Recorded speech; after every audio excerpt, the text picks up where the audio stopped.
성도 여러분 안녕하십니까? 오늘 10월 6일 매일 말씀 묵상을 시작하도록 하겠습니다.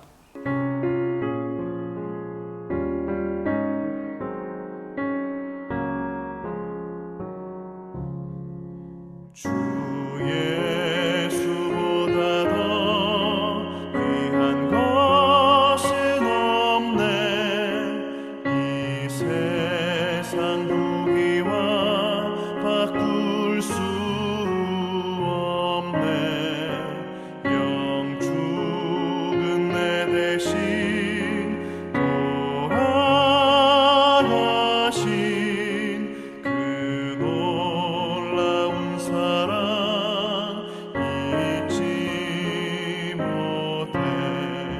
세상 즐거움 다 버리고 세상 자랑 다 버렸네. 주 예수보다 더 귀한 것은 없네. 예수밖에는 없네. 주 예수보다 더 귀한 것은 없네. 이 세상 명예와 바꿀 수 없네. 이전에 즐기던 세상 일도 주 사랑하는 마음 맺지 못해. 세상 즐거움 다 버리고 세상 자랑 다 버렸네. 주 예수보다 더 귀한 것은 없네. 예수밖에는 없네. 오늘 나눌 말씀은 예레미야서 43장 1절부터 13절까지의 말씀입니다. 함께 읽도록 하겠습니다. 예레미야가 모든 백성에게 그들의 하나님 여호와의 말씀 곧 그들의 하나님 여호와께서 자기를 보내사 그들에게 이르시니 모든 말씀을 말하기를 마치니 호사의 아들 아사랴와 갸레야의 아들 요하난과 모든 오만한 자가 예레미야에게 말하기를 내가 거짓을 말하는도다. 우리 하나님 여호와께서 너희는 애굽에서 살려고 그리로 가지 말고 너를 보내어 말하게 하지 아니하셨느니라. 이는 네리야의 아들 바룩이 너를 부추겨서 우리를 대적하여 갈대아 사람의 손에 넘겨 죽이며 바벨론으로 붙잡아가게 하려 함이라.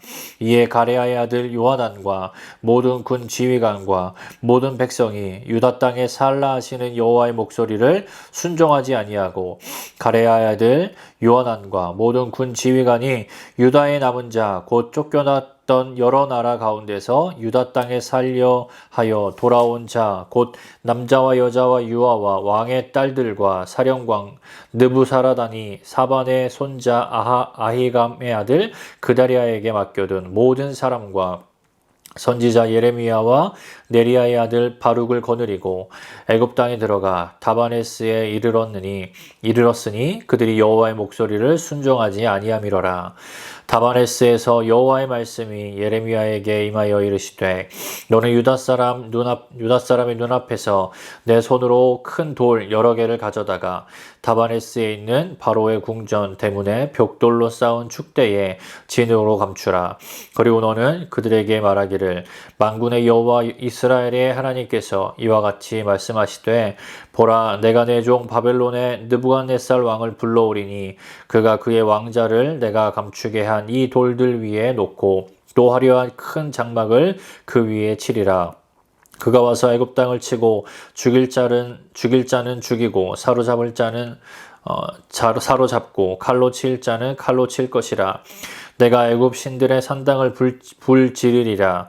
느부갓네살이 그들의 불사르며 그들을 사로잡을 것이요 목자가 그의 몸에 옷을 두름같이 애굽 땅을 자기 몸에 두르고 평안히 그곳을 떠날 것이며 그가 또 애굽 땅 벳세메스의 석상들을 깨뜨리고 애굽 신들의 산당을 불사르리라 하셨다 할지니라 하시니라. 아멘.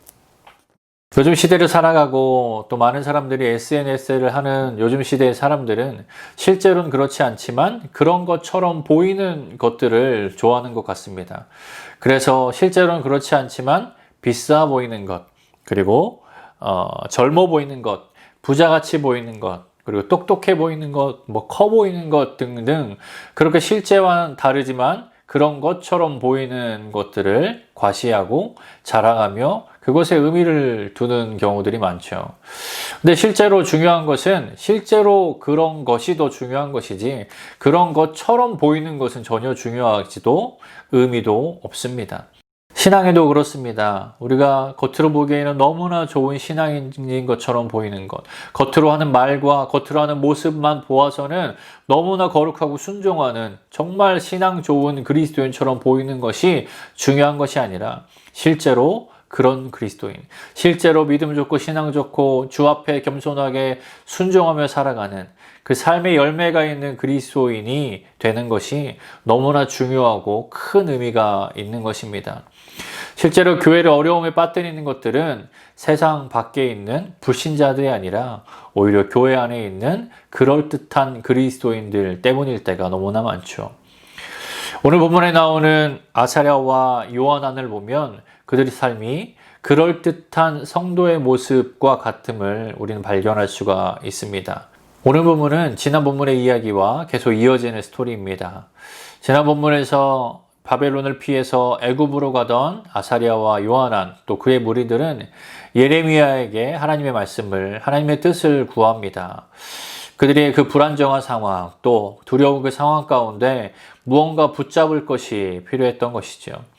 그러면서 하나님에게 뜻을 구하며 하나님의 뜻을 구하며 멋있는 말로 예레미야에게 이렇게 얘기합니다. 42장 6절에 보면 우리가 당신을 우리 하나님 여호와께서 보내면 그의 목소리가 우리에게 좋든지 좋지 않든지 막론하고 순종하려 함이라.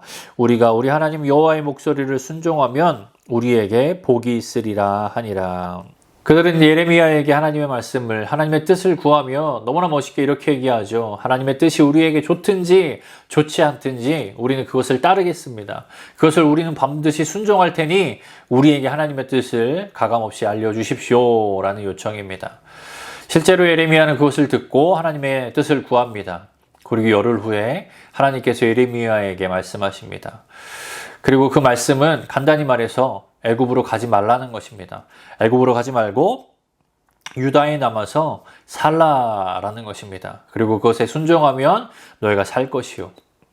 그것에 불순종하면 너희는 죽을 것이다 라는 그러한 내용입니다. 여기까지가 우리 42장 어제까지 보았던 본문의 내용이죠. 여기까지만 보게 되어지면 이 요한왕과 아사랴 또 그의 무리들이 상당히 신앙이 좋은 것 같아 보입니다. 하나님의 말씀을 나에게 좋든 좋지 않든 무조건 순종하겠습니다. 무관하게 순종하겠습니다. 라는 고백은 얼마나 멋있는 고백입니까? 우리 그리스도인들이, 우리 성도로서 우리에게 하나님의 말씀을 대할 때에 반드시 있어야 되는 너무나 좋은 자세이지요. 그런데 오늘 본문을 이어서 보았을 때 그 모습은, 그들의 고백은 그냥 그럴듯한 성도의 모습이었을 뿐이구나 라는 것을 알 수가 있습니다. 오늘 본문에 이어져서 하는 내용은 어떤 일이 일어납니까? 예레미야가 그 모든 것을 다 전하니 하나님께서 저해 주신 말씀을 그대로 가감없이 다 전했을 때에 그들은 이렇게 그것을 듣고 반응합니다. 오늘 본문 2절과 3절입니다. 호사야와 아들 아사랴와 가레아의 아들 요하난과 모든 오만한 자가 예레미야에게 말하기를 내가 거짓을 말하는도다. 우리 하나님 여호와께서 너희는 애굽에 살려고 그리로 가지 말라고 너를 보내어 말하게 하지 아니하셨느니라. 이는 네리야의 아들 바룩이 너를 부추겨서 우리를 대적하여 갈대아 사람의 손에 넘겨 죽이며 바벨론으로 붙잡아 가게 하려 함이라.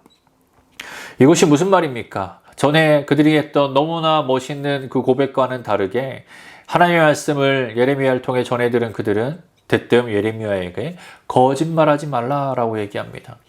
그들의 계획과 그들의 뜻과 그들의 생각과 다르니 그것에 대해서 대뜸 거부하는 행동인 것이지요.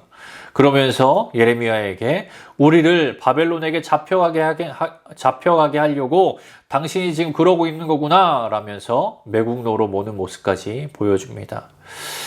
그러면서 그들은 결국 어떻게 됩니까? 4절과 7절에 반복해서 말하듯이 그들은 자기의 뜻대로 하며 순종하지 않습니다. 그리고 자기의 계획대로, 자기의 뜻대로 계속 애굽으로 가서 애굽으로 도착하게 되어지죠. 여러분, 이러한 신앙의 모습, 이들의 신앙의 모습, 정말 그럴듯한 그들의 신앙의 고백과는 전혀 다른 이런 모습이 결국 그들의 신앙의 실상이었던 것입니다.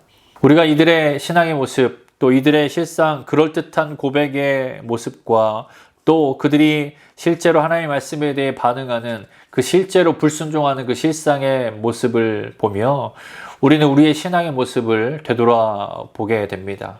혹여나 우리의 모습 가운데, 우리 신앙의 모습 가운데 행여나 그들처럼 그럴듯한 입술의 고백과 그럴듯한 신앙의 겉모습은 있지만 실제로 하나님의 뜻과 하나님의 말씀이 나의 것과 부딪힐 때에 그것에 대해서 튕겨내며 그것에 대해서 불순종하는 모습이 나에게 있다라면 우리의 그럴듯한 우리 신앙의 모습과 다르게 우리의 삶에는 정작 그 말씀대로 살아가는 그 어떠한 열매도 맺혀지지 않고 있다라고 한다면 우리는 우리의 신앙을 좀 더 깊이 반성하며 돌아보며 다시 한번 주님 앞에 결단을 해야 할 것입니다. 여러분, 우리 신앙의 모습 가운데 가장 중요한 것은 그럴듯한 우리의 미사오구를 둔 기도도 또 우리의 그럴듯한 모습으로 우아하게 드려지는 예배의 모습도 아닙니다.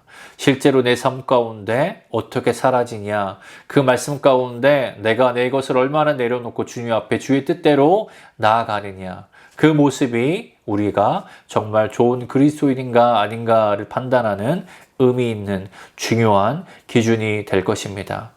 여러분, 저와 여러분의 삶 가운데 그럴듯한 그리스도인의 모습이 아닌, 이 교회를 어려움으로 빠뜨리는 그럴듯한 성도의 모습이 아닌 정말로 교회를 복되게 하고 덕을 세우게 하며 하나님께 영광을 돌리는 진짜 그리스도인, 진짜 좋은 성도의 모습으로 살아가는 저와 여러분이 되기를 바랍니다.